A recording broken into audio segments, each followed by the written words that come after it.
And welcome to the workshop. I've got a quick one for you guys today, and also very cheap and cheerful. I noticed the silver dial of this Wanvi chronograph is on sale for a ridiculous just over 25 US dollars. But what can we really be looking at for that price?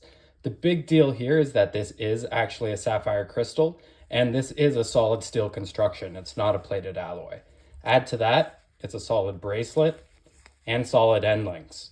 Not to mention, pretty decent butterfly clasp. It's a handsome, if somewhat generic, quartz chronograph in a 40.5mm case. The VD53 movement is unfortunately not a mecha quartz, but it is a Seiko Epson product. Granted, if you own a dozen watches, this is going to be nothing special, but really for the average consumer, these specifications are crazy. Again, they're charging 26 bucks for this, and if you're like me, you buy it on one of the quarterly sales, that came down to $19. Crazy value.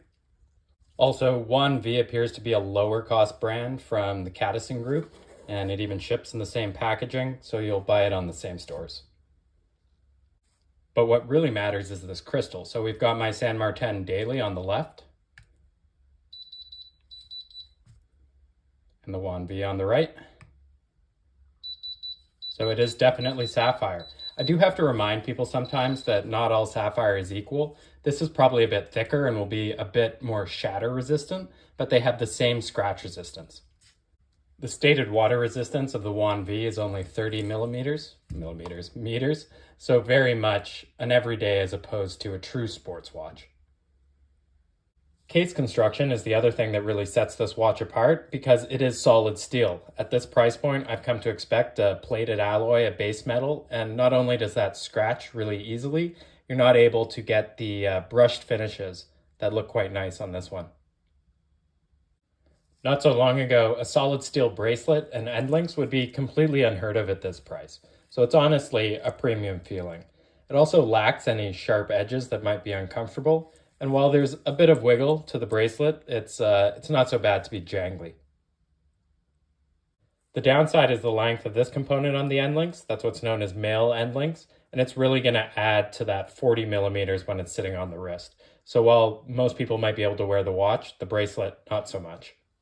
Other than the links, this is a butterfly clasp, so there's no micro adjustments. I know that's not everyone's favorite, but I tend to prefer this low profile look as opposed to, say, a really chunky milled clasp or especially a stamped one.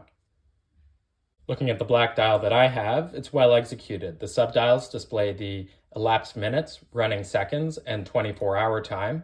The Riho is printed with indices, and we also have 60-minute numerals. We do get the smallest hint of lume on the hands. Honestly, that's to be expected. And dimensionally, we actually have a case of 40.5 millimeters. The lug-to-lug length is quite long at 50 millimeters, and when we include those male end links, it goes all the way up to 56 millimeters. It is 10.5 millimeters thick, and these are 22 millimeter lug width, so slightly larger than the average. There are a few hiccups with the lower cost Epson movement. Usually on a chronograph, the central main hand tallies the seconds, but here it's actually the subdial that is the chronograph seconds hand. Also, the haptic feedback on the press of the start-stop is not the best.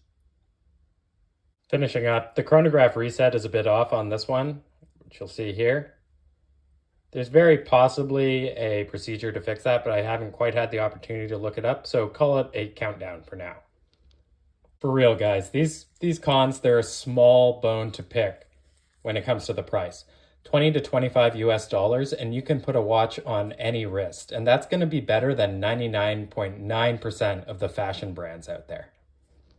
My top three. I really love that this is actually sapphire because watches, it doesn't matter the price point, they should be worn. And inevitably, they're going to get scratched. Second, the brushing is just really well done. And I love having a mix of polished and brushed surfaces. The fitment of the end links is also way better than watches well above the price point. Unfortunately, the long end links mean that this bracelet isn't going to work on my emaciated wrists, but nonetheless, it's a great piece of kit. It's really well designed and a good inclusion. So I think it really adds to the overall package. So consider yourself lucky if this is going to fit you. Well, my pick for this watch anyway is a leather strap, specifically black, and I kind of like this two-stitch example from Chronos.